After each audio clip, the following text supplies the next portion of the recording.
um dia na vida de Cristo Jesus. Às vezes a gente pensa que a vida de Cristo era uma vida bem sossegada, a vida de Cristo era tranquila, só ficar ali contemplando, meditando, orando, e ele fazia tudo isto. Mas nós vamos ver que o dia na vida de Jesus era bastante complexo. Eu quero convidar você a abrir a sua Bíblia. Pegue a sua Bíblia e abra no livro de Lucas. Lucas, capítulo 8. Lembrando que nós estaremos estudando a partir de hoje um dia na vida de Cristo Jesus. Ei, Mel, você vai dar trabalho hoje, hein? Muito bem, abriu a sua Bíblia aí, Lucas, capítulo 8. Lucas, capítulo 8, a partir do verso 22, nos diz assim, isto, sossegue aí, meu. Lucas, capítulo 8, e o verso 22 diz assim, aconteceu que num daqueles dias entrou ele num barco em companhia dos seus discípulos e disse-lhes, passemos para a outra margem do lago, e partiram. Muito bem, aqui o texto começa dizendo, aconteceu num daqueles dias, mas que dia foi esse? Aqui a gente tem uma beleza da palavra de Deus, que eu quero, dentro de poucas palavras, explicar para vocês. Nós temos na Bíblia 4 evangelhos, Mateus, Marcos, Lucas e João. Desses 4, 3 são chamados de evangelhos sinóticos. Sinóticos por quê? Porque são semelhantes. E quais são esses 3 evangelhos sinóticos ou esses 3 evangelhos semelhantes? Mateus, Marcos e Lucas. Se a gente olhar esses 3 evangelhos, a gente vai ver que, basicamente, eles contam as mesmas histórias. A maior parte desses 3 evangelhos tem a ver com a vida e o ministério de Jesus. E lá no finalzinho, fala sobre o sacrifício de Cristo, a morte e a ressurreição de Cristo. Quando a gente olha o evangelho de João, a gente vai ver que cerca de metade do evangelho é dedicado aos últimos momentos da vida de Cristo. Por isso, o evangelho de João, ele é um pouco diferente dos outros 3 evangelhos. Mateus, Marcos e Lucas, eles contam, como eu disse, basicamente as mesmas cenas da vida de Jesus. Então, qual é a vantagem de termos esses 3 evangelhos? Bem simples. Quando a gente olha para um quadro, eu aqui na parede da sala, aqui onde eu estou, na minha casa, eu tenho alguns quadros com fotos da minha família. Eu olho para este quadro e algumas situações, alguns pontos desses quadros aqui me chamam a atenção, se destacam para mim. Da mesma forma, se você vier aqui na minha sala nesse momento e olhar para esse quadro, você vai ver a mesma cena, os mesmos quadros, mas talvez outros detalhes que não se destacaram para mim, se destacarão para você. E é justamente isso que a gente está vendo nesses 3 evangelhos. Os narradores estão contemplando as mesmas cenas, porém eles estão narrando detalhes que chamaram a atenção deles, detalhes que se destacaram para eles. E quando a gente olha a história narrada em Lucas e compara com a mesma história narrada em Mateus, com a mesma história narrada em Marcos, a gente consegue ver detalhes diferentes e formar um quadro mais amplo, um quadro mais completo daquela cena. E é justamente isso que a gente vê aqui em Lucas, capítulo 8, e o verso 22. A gente vê aqui somente o seguinte, aconteceu que num daqueles dias, mas que dia? Se a gente olhar o texto paralelo de Marcos, lá em Marcos, capítulo 4, os versos 35 em diante, a gente vai ver que dia foi esse. Deixe a Bíblia marcada em Lucas 8, a gente vai voltar já já a esse texto, mas se você olhar em Marcos, capítulo 4, verso 1, a gente vê, voltou Jesus a ensinar à beira-mar. E se a gente continua olhando os versos seguintes, a gente vai ver que Jesus passou o dia inteiro ensinando. Tem um detalhe que se destaca na vida de Cristo Jesus, é que sempre que Jesus estava em algum local e as pessoas descobriam que Jesus estava ali, não demorava muito e logo tinha uma multidão ao redor dele. Não importava se Jesus estava cansado, não importava se Jesus tinha algum outro plano, nada disso importava. Porque se alguém fosse uma pessoa ou fosse uma multidão, se alguém procurasse Cristo, ele sempre tinha tempo para atender essas pessoas. Isso é importante para mim e para você. Porque para mim e para você, Jesus nunca está ocupado demais. Jesus, ele sempre terá tempo e atenção para dedicar para mim e para você. Eu tenho um tio muito querido que durante alguns anos ele esteve afastado dos caminhos de Deus. Eu sou o único sobrinho que ele tem. Então nós somos bastante próximos. Está adoentado agora também. Mas nos anos em que ele esteve afastado de Deus, e graças a Deus, tem mais de 20 anos que ele já voltou a andar nos caminhos de Cristo, no período em que ele estava afastado, algumas vezes eu tive a oportunidade de conversar com ele, e como eu disse, sou o único sobrinho homem que ele tem, a gente teve a oportunidade de conversar muitas vezes e abrirmos o coração um para o outro.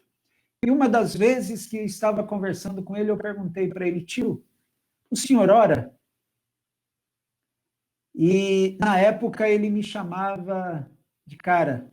E ele disse, cara, eu até oro, mas não é sempre não. Deus tem muita coisa para fazer, Deus tem muita coisa para se preocupar.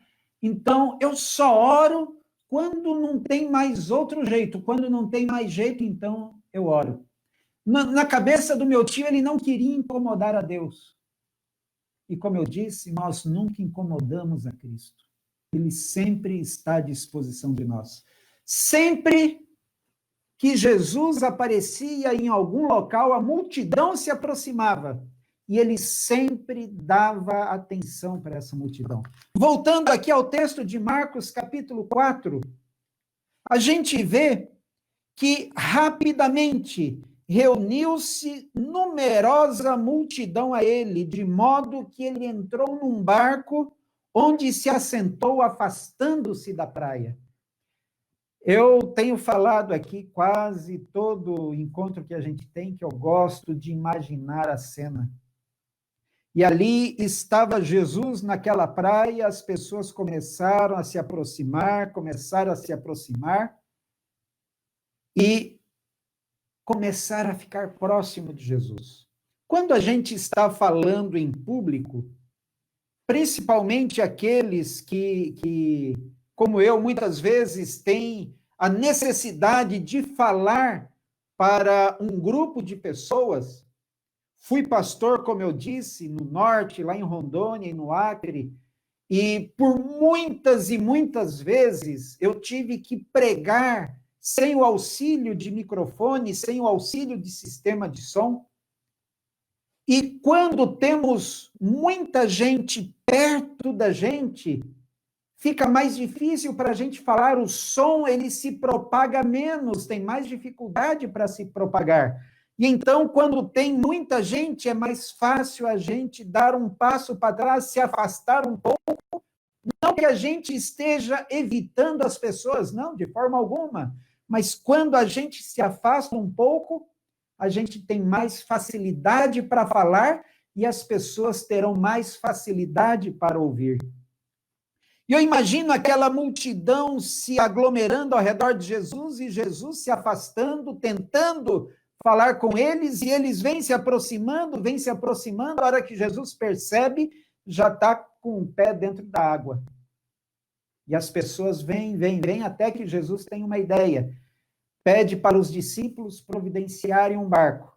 E aí ele entra nesse barco, se afasta um pouquinho da praia, como diz, agora eu quero ver vocês ficarem aqui muito perto. Eu até imagino que alguns meninos, sempre tem um menino mais peralta, alguns meninos até entraram mais na água, com a água ali na cintura e tal, mas agora, dentro do barco, Jesus conseguiu ter uma distância mais favorável para poder ensinar aquela multidão. E quando a gente olha o restante do capítulo 4, nós vamos ver que Jesus passou o dia inteiro ensinando as pessoas que estavam ali. Mas não é desse dia que nós estamos falando. O dia que nós vamos analisar nos nossos próximos encontros está no final, ele começa no final desse ensino de Jesus. Porque Marcos, capítulo 4, verso 35, diz que naquele dia, no dia que Jesus passou ensinando, verso 35, naquele dia, sendo já tarde, disse-lhe Jesus, passemos para outra margem. Jesus já estava dentro do barco e ele simplesmente vira para os discípulos: vamos passar para a outra margem. Volte lá para o capítulo 8 de Lucas, que é o texto que a gente vai estudar neste momento. Lucas capítulo 8, verso 22, o verso que nós lemos no início, ele diz: aconteceu que num daqueles dias entrou Jesus num barco em companhia dos seus discípulos, a gente já viu tudo isso, e disse-lhes, passemos para outra margem do lago, e partiram. Jesus estava cansado. Tinha sido um dia extenuante, atendendo a toda aquela multidão que cercava a Jesus. E aqui o verso diz que Jesus fala para os discípulos partirem para o outro lado do lago, e eles partiram. O verso 23, vamos ler agora os próximos versos. Verso 23 diz: enquanto navegavam, ele adormeceu, e sobreveio uma tempestade de vento no lago, correndo eles o perigo de sossobrar. Chegando-se a ele, despertaram-no, dizendo: mestre, mestre, estamos perecendo. Despertando-se Jesus, repreendeu o vento e a fúria da água. Tudo cessou e veio a bonança. Então lhes disse: onde está a vossa fé? E eles, possuídos de temor e admiração, diziam uns aos outros: quem é este que até aos ventos e às ondas repreende e lhe obedecem? Vamos meditar algumas coisas que eu quero destacar nesses versos que a gente leu aqui. Sabe, queridos, como eu disse ainda há pouco, Jesus estava cansado. Isso nos ensina algumas coisas interessantes para nós. Primeiro detalhe que eu quero chamar a sua atenção nesse momento é que Jesus, quando veio a este mundo, nasceu de Maria, ele nasceu como um de nós. Jesus é tão ser humano quanto eu e quanto você. Jesus se cansava. Da mesma forma que eu me canso, da mesma forma que você se cansa, Jesus também se cansava. Ele foi um de nós aqui nesta terra, ele viveu como nós, ele se alegrou como nós. Da mesma forma que eu e você sofremos, Jesus também sofria. Jesus tinha fome, Jesus tinha sede, Jesus tinha sono, Jesus chorava. Jesus era uma pessoa alegre, apesar de a gente, pelo menos eu não tenho lembrança, A gente não vê uma cena de Jesus rindo, mas eu posso garantir para você que Jesus era uma pessoa alegre por uma razão bem simples. A Bíblia diz que as crianças gostavam de estar próximo de Jesus, e eu pergunto para você, criança gosta de estar perto de alguém carrancudo? Não. Quer ver um termômetro muito bom de simpatia? Olhar para a criança. Criança não gosta de estar perto de carrancudo, principalmente um estranho carrancudo. Mas onde Jesus chegava, as crianças se aproximavam dele, e ele dizia: deixem as crianças aqui perto. Jesus era simpatia em pessoa. O que eu quero dizer com tudo isso? Que Jesus, sendo um de nós, ele nos conhece. Isso significa que eu e você podemos abrir o nosso coração a ele, que ele vai nos entender. Ele sabe o que é ser um de nós. Ele sabe o que é sofrer. Ele sabe o que é sonhar. Ele sabe o que é ter desafios. Ele sabe o que é fazer projetos e planos para o futuro. Ele sabe tudo isso. E por isso nós podemos abrir o nosso coração a ele, confiando que ele vai nos atender. E mais que isso, além de nos atender, podemos ter certeza que ele vai nos entender. Esse é o primeiro ponto que eu queria destacar para vocês. O segundo ponto, como nós vimos aqui, Jesus entrou no barco, eles navegaram, e com o balançar da onda, o barquinho ali na onda, não demorou muito, Jesus adormeceu. Enquanto ele estava dormindo, diz aqui que veio uma grande tempestade. Uma tempestade diferente de muitas outras que já aconteceram e haviam acontecido até então na vida daqueles discípulos. Porque o texto aqui diz que eles temeram pela própria vida. A tempestade foi tão grande, lembre dos outros dois evangelhos, Mateus, Marcos e Lucas, quando a gente reúne o relato dos três evangelistas, a gente vê uma cena mais completa e a gente vê que os discípulos temeram pela própria vida. E eu pergunto para vocês, os discípulos já haviam enfrentado outros momentos difíceis ali naquele lago? Com certeza, queridos. Este era o trabalho deles, eles eram pescadores de formação. Eles praticamente nasceram ali dentro do barco, nasceram e foram criados ali naqueles barcos. Eles entendiam de barco. Eles sabiam como manejar um barco. Eu não entendo de barco. Se eu estivesse ali, eu tinha razão para ter medo. Eu não sei você, mas eu já passei por alguns perrengues na minha vida. Eu me lembro muito bem de quando eu fui pastor em Guajará-Mirim. Quando nós assumimos o distrito, nosso primeiro distrito, 1993, faz tempo isso. Assim que eu assumi o distrito, eu fiquei sabendo que eu teria que atender uma igreja chamada Lago das Garças. Para chegar nesta igreja, não havia estrada. Se bem que a primeira vez que eu fui lá, eu fui de carro. Mas isso é uma outra história. Quando eu cheguei de carro lá, eles disseram, pastor, não podia ter vindo de carro não, porque essa estrada não existe mais. Mas, como eu disse, isto é história para outro momento. O fato é que para chegar no Lago das Garças, tinha que ir de barco. 2 horas e meia de barco.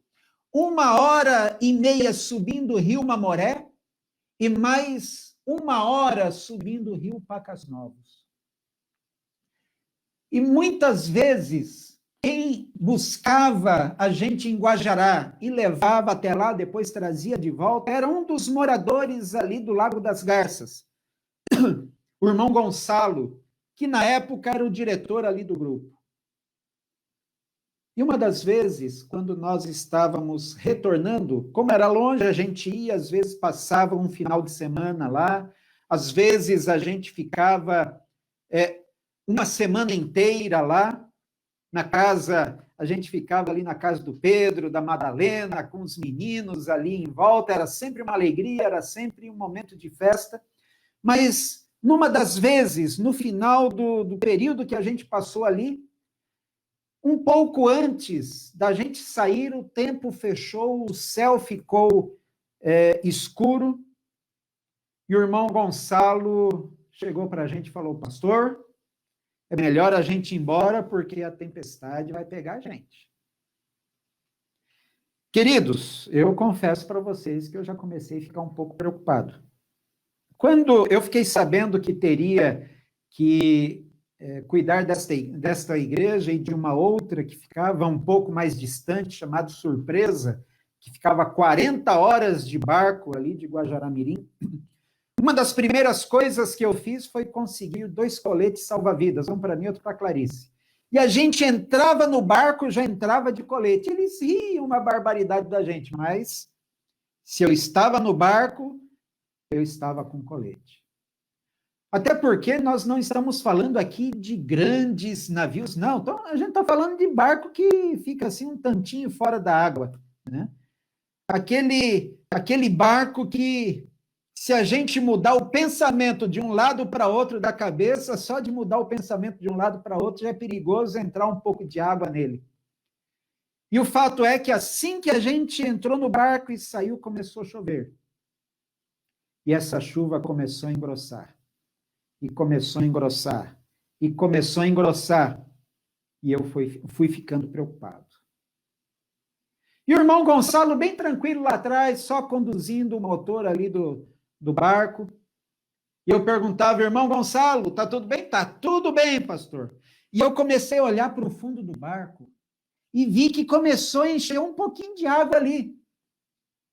Porque estava chovendo muito. De dentro do barco, a gente conseguia enxergar uns 4, 5 metros para frente apenas, e era um mundaréu de água caindo, o céu estava desabando ali. E eu perguntei: irmão Gonçalo, essa água aqui no barco? Não, pastor, está tranquilo. Ele estava tranquilo, mas eu não. Só que a coisa piorou depois que o irmão Gonçalo ficou um tempo calado. Dali a pouco ele me chamou: pastor. Eu olhei para trás, falou: aí embaixo do banco tem um canequinho. Tá vendo ele aí? Eu falei: tô. Pois é. Então pega ele e começa a tirar água de dentro do barco. Aí, meus irmãos, a coisa complicou. A história é longa. Mais adiante o motor do barco quebrou, a gente teve que terminar de chegar na base do remo, mas a gente chegou. Mas fica história aí para outros momentos. O que eu quero dizer é que ali naquela tempestade, que nem onda teve, eu já fiquei apavorado, mas eu não entendo de barco. O irmão Gonçalo, que entende de barco, ele estava tranquilo. Aqueles discípulos entendiam de barco, entendiam de remo, entendiam de vela, sabiam como posicionar o barco para ele enfrentar as ondas. Eles sabiam de tudo isto, mas o fato é que aquela tempestade foi tão grande que chegou ao ponto de eles temerem pela própria vida. Enquanto isto, Jesus dormindo, sossegado. Até que vai alguém e acorda Jesus e diz: Senhor, não está vendo que a gente está morrendo? Não está vendo que o mundo está se acabando ao nosso redor? Não está vendo que a gente está desesperado aqui e o Senhor dormindo? Sabe, queridos, da mesma forma que os apóstolos ali, eles enfrentaram uma tempestade, muitas vezes eu e você enfrentamos tempestades na nossa vida. Neste exato momento, nós estamos enfrentando uma tempestade. O nosso país está atravessando uma tempestade, o mundo está atravessando uma tempestade. Neste momento de coronavírus, nós estamos vendo as ondas se acumulando, se avolumando ao nosso redor, porque aí não é só o coronavírus. O sistema de saúde fica sobrecarregado e aqueles que não estão com coronavírus têm dificuldade de se tratarem de outros problemas de saúde. A economia começa a ser afetada, os empregos começam a ser afetados e as ondas vão se acumulando e a gente olha e a sensação que às vezes a gente tem é que a gente não vai dar conta de atravessar essa tempestade. E pior, a sensação que a gente tem, às vezes, é de que Cristo está dormindo e não está olhando para a gente. Como aqueles discípulos sentiram naquele momento, mestre, a gente está morrendo aqui, o Senhor dormindo. A impressão que eles tinham é que Jesus não estava ligando para eles. Talvez você já tenha se sentido assim, no meio daquela tempestade toda, parece que Jesus não está olhando para você. Mas, queridos, sabem por que Jesus estava dormindo naquele momento? Jesus estava dormindo naquele momento por uma única razão. A situação estava sob controle. Apesar de ele estar dormindo, ele não perdeu o controle da situação, até porque foi só ele se levantar e dizer, vento, se aquiete, mar, se aquiete, e tudo ficou tranquilo. Em nenhum momento ele perdeu o controle da situação. Pode até parecer que Jesus está dormindo, mas ele não está dormindo, querido. Ele está no controle da situação. Ele sabe a hora de mandar o mar se aquietar. Ele sabe a hora de mandar o vento sossegar. Ele sabe o momento certinho. A única coisa que a gente precisa fazer é clamar, é confiar, é crer. Sabe, queridos, essa história aqui nos mostra que não importa o tamanho da tempestade que eu e você estejamos atravessando, Deus tem tudo sob controle. Os discípulos não tinham o barco sob controle. Por mais que eles tentassem conduzir o barco, mais água entrava. Por mais que eles tentassem conduzir a vela, posicionar a vela do barco, mais aquelas velas estavam querendo se romper. Por mais que eles achassem que o controle estava na mão deles, mais a situação se complicava. Mas é que a situação não estava no controle deles. A situação estava no controle de Cristo Jesus. Você não está à deriva, eu não estou à deriva, o nosso barco não está perdido, o nosso barco não está sozinho. Cristo está conosco. Mesmo que pareça que ele esteja dormindo, ele está no controle na hora que for necessário. Saiba, ele vai se levantar e dizer, vento, se aquiete. Mar, se aquiete. Para eu, para você, a única coisa que nos basta saber é que Cristo está conosco. Sabe, queridos, nesta noite eu quero convidar você a deixar Cristo estar no seu barco. Deixe Cristo entrar no barco da sua vida. Deixe Cristo tomar conta de você. Deixa Cristo conduzir a sua vida. Ele está mostrando para mim, para você, o que eu e você temos que fazer, qual caminho nós temos que seguir. Veja, ele havia passado o dia todinho ensinando, e esse ensino está tudo aqui na Bíblia. Os ensinos que ele ministrou no passado são os mesmos ensinos para mim e para você hoje. A vontade dele para o povo daquela época é a mesma vontade para mim e para você hoje. A única coisa que ele quer é que nós o amemos. E João capítulo 14, verso 15, nos diz que se nós o amarmos verdadeiramente, nós seremos fiéis e leais a ele verdadeiramente também. Se nós o amarmos, guardaremos os seus mandamentos. Se nós o amarmos, seremos fiéis a ele. nas grandes coisas e nos pequenos detalhes. Se nós o amarmos, guardaremos o sábado. Se nós o amarmos, nós não mentiremos. Se nós o amarmos, nós não vamos adulterar. Se nós o amarmos, nós vamos ser leais nos dízimos e nas ofertas. A única coisa que ele quer de nós, a única coisa que ele espera de nós é que nós o amemos e deixemos ele tomar conta da nossa vida.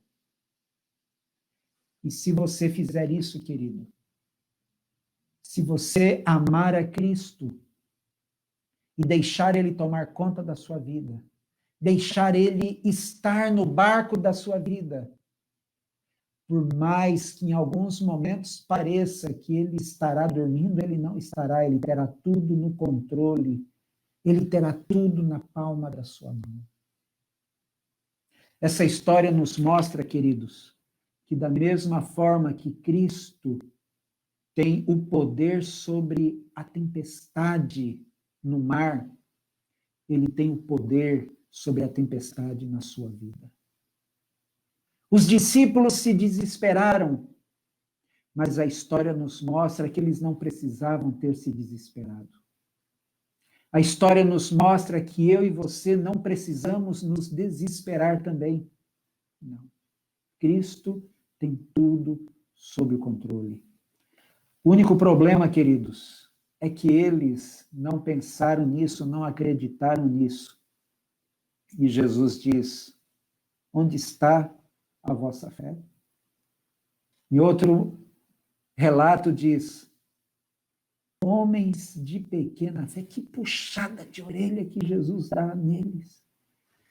Já tinham visto tantas coisas, já tinham acompanhado tantas coisas e ainda não tinham fé em Cristo, ainda não acreditavam em Cristo. E, queridos, quantas coisas você já viu Cristo fazer na sua vida?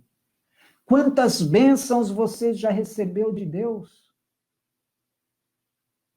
Tudo que você já recebeu de Deus é mais do que suficiente para você crer que Ele está no controle e que Ele pode te levar com segurança até o outro lado.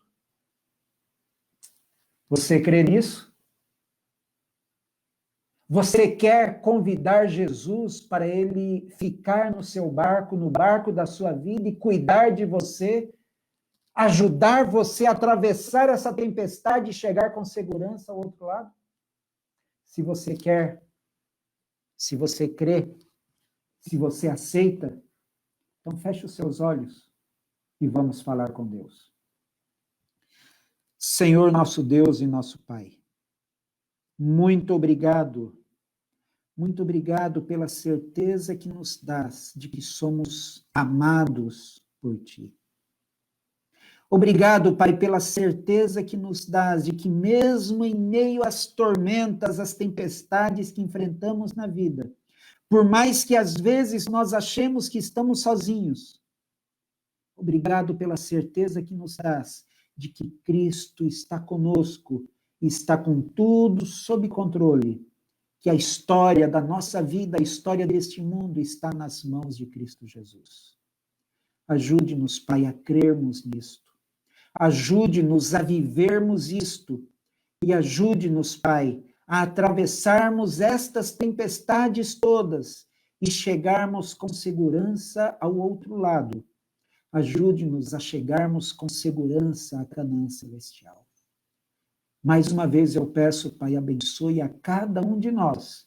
Abençoe cada um que está me assistindo neste momento e estudando a Tua palavra neste momento, de perto ou de longe, onde estiverem, que eles sejam ricamente abençoados por Ti. São bênçãos que pedimos e agradecemos no nome de Cristo Jesus. Amém.